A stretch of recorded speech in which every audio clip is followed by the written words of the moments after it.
가름하고 싶은데 어디가 좀 튀어나와 있다든지 이렇게 좀 살집이 있다든지 팔자 쪽에도 탄력이 좀 떨어지시면서 접히고 잡히는 경우들이 이제 있으신데 쭉 딸려 올라간다라고 보시면 돼요. 이마 위쪽으로 올릴 수 있거든요.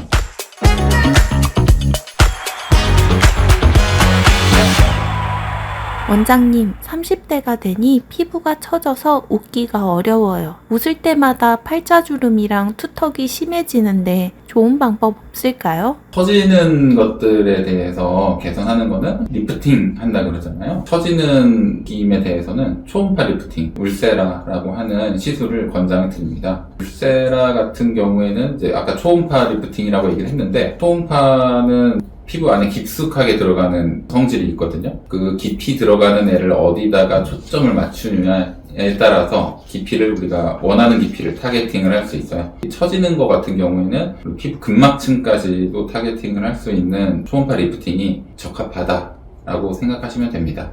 처진 피부로 웃음이 어려운 저 말고도 어떤 분들이 울세라를 만나요? 젊은 분들 같은 경우에는 턱 라인에 대한 고민이 많으세요. 라인이 가름하고 싶은데 어디가 좀 튀어나와 있다든지 이렇게 좀 살집이 있다든지 이런 경우에도 괜찮고, 팔자 쪽에도 고민인 젊은 분들이 많으신데 그런 경우에도 적합합니다. 어머님들 같은 경우에는 이제 탄력이 좀 떨어지시면서 라인 쪽으로 접히고 잡히는 경우들이 이제 있으신데 그런 경우에도 효과가 괜찮습니다. 아래쪽으로 시술하는 게 이제 저는 제일 많이 권장을 하는 건데, 위쪽에 눈 처지고 이런 거 있으신 분들 이마 위쪽으로 올릴 수 있거든요. 그런 경우에도 울세라 시술이 아주 괜찮죠. 눈 여기 처진 거 이렇게 올리는데 도움이 많이 되세요. 우와, 울세라는 어떤 원리를 가졌기에 하관뿐만 아니라 이마까지 관리하는 거죠? 초음파 리프팅이라고 얘기 들었잖아요. 초음파는 깊게 들어갈 수 있는 그런 성질이 있어요. 우리 몸이 물로 돼 있잖아요. 그러니까 물을 잘 통과하는 게 음파인데, 건강검진 하거나 산부인과 가서 뱃속, 몸속을 보잖아요. 그 초음파죠, 그게. 그러니까 이렇게 깊게 들어가는 성질을 가지고 있는데, 얘를 한 곳으로 이렇게 모을 수 있다면 어떨까? 모으는 거의 깊이에 따라서 내가 원하는 층을 타겟을 할 수 있는 거고, 울세라 같은 경우에는 피부 근막층이라고 하거든요. 얼굴에 근육 밖에 있는 근막층인데 거기를 자극을 해줍니다. 근육들을 이제 감싸고 있는 구조인데 얘네들이 이렇게 쭉 딸려 올라간다라고 보시면 돼요. 리프팅 효과가 생기는 거고, 그 깊이를 그 근막층보다도 얕게 들어가면은 피부의 탄력도 더 좋게 만들 수도 있는 거죠. 초음파를 한데 모아서 우리가 원하는 깊이를 자극을 한다, 이렇게 이해하시면 됩니다. 울세라가 젊음을 되돌려주는 것 같은데 젊음의 기본 요소인 콜라겐과도 관련이 있나요? 결국에는 하나로 모입니다. 뭐냐면 피부에 열 자극을 주는 거예요. 이 열 자극이 단백질, 콜라겐 이런 데 작용을 하게 되면 변성이 일어나고 다시 튼튼하게 만들어지려는 그런 자극이 생기거든요. 우리 피부도 콜라겐이 많이 구성되어 있고요. 근막층도 콜라겐으로 구성이 되어 있습니다. 초음파 리프팅이 이제 콜라겐을 변성하는 그런 원리를 쓰기 때문에 도움이 되는 거죠. 피부 깊은 곳까지 탄력 있게 만들어주기 때문에 많이 아플 것 같은데 통증은 어떤가요? 아파요, 일단은. 안 아플 수는 없어요.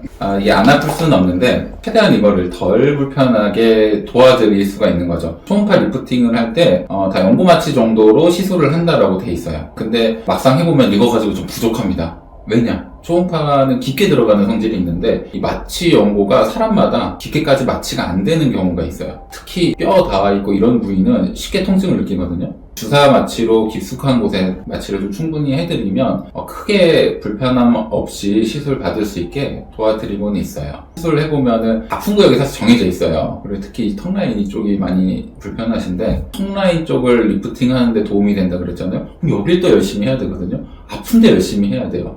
그래서 거기에 대한 대비를 좀 잘 해드리면 힘들게 더 이제 수면 마취나 여기까지 가지 않고도 도움이 될 수 있습니다. 이마 쪽은 깊이를 되게 얕게 들어가요. 강도도 좀 약하고 바로 밑에 뼈가 있고 하기 때문에 주의를 해야 됩니다. 그래서 울세라 같은 경우는 보면서 시술을 할 수 있거든요. 안에 있는 구조물들만 잘 조심을 해주면 의외로 많이 아프지 않게 받으실 수 있어요. 제가 그 울세라 시술이 어떻게 들어가는지, 그리고 뭐 구조를 어떻게 보는지 이런 것들은 잠깐 기계와 함께 설명을 좀 드리도록 할게요. 우리 피부 진피인 거고, 그 밑에 이렇게 막 지나가고 하는 게 피하지방의 모습 보이고 그 아래쪽에 이제 근막층 이렇게 보이는 거거든요. 그리고 이게 시술할 때 보면 지금 보면 여기 뭔가 그림자가 져 있어요. 그러니까 이런데 그냥 쏘면 안 돼요. 쏘면은 이게 초음파가 잘 안 먹고 있다는 거는 내가 치료하는 초음파도 잘 안 들어간다는 거거든요. 그러니까 이런 부분은 없게끔 이렇게 잡아주면서 시술이 잘 들어갈 수 있는 딱 그 지점에서만 쓸 수 있는 거예요. 그러니까 이게 보지 않으면서 시술하게 되면 이 안에 구조물을 못 보는 것도 문제지만 이렇게 접촉이 잘 안 됐을 때 이때도 그냥 쏴버리거든요. 모르니까 나는 잘 접촉했다고 생각하고 쏘니까. 그러면은 여기는 초음파가 잘 안 들어가고 피부 겉에서 화상처럼 입을 수가 엄청 아파요. 이렇게 쏴버리면. 울세라는 걸 보면서 하니까 또 잘 보이는 순간에만 치료를 할 수 있어요. 그래서 한 샷 한 샷이 퀄리티가 좋을 수밖에 없죠. 이상하게 쏘거나 아니면은 부작용이 생기는 샷을, 미스트 샷을 쏠 가능성이 뭐 보면서 하면 거의 없다는 거죠. 그게 이제 울세라의 장점이에요. 직접 보면서 정확하게 시술하니 확실히 투턱이나 팔자 걱정 없이 웃을 수 있을 것 같아요. 그럼 이제 울세라 받고 편안하게 바로 일상생활 가능할까요? 당연하죠. 이거는 피부 겉에 나타나는 게 없어요. 안쪽에 작용하는 거기 때문에 물론 아무런 티도 안 나는 건 아니에요. 약간 빨개지고 불어오르고 할 수는 있는데 하루 이틀 이내로 다 없어지는 뭐 일시적인 거죠. 간혹 멍이 좀 드는 경우도 있을 수 있는데 사실 보기 힘들고요. 하고 나가서 사람 만나도 특별히 뭘 받고 왔냐 이런 얘기를 듣기 힘들죠. 티가 안 나니까 조심은 좀 해주셔야 됩니다. 왜냐하면 안쪽으로 다 열자극, 열 손상이 있게 피부를 만들어 놓고 간 거기 때문에 대표적으로 음주 같은 거 염증을 더 심하게 만드니까 안 되고, 그리고 열이 많이 나는 상황은 조금 피해 주시라고 말씀드립니다. 과도한 운동, 피부를 좀 따뜻하게 자극하는 거, 사우나, 목욕탕 이런 거는 조금 피하시는 게 좋죠. 저희는 한 일주일 정도만 좀 이런 것만 삼가 주시면 다른 일상생활은 다 괜찮다 말씀을 드립니다.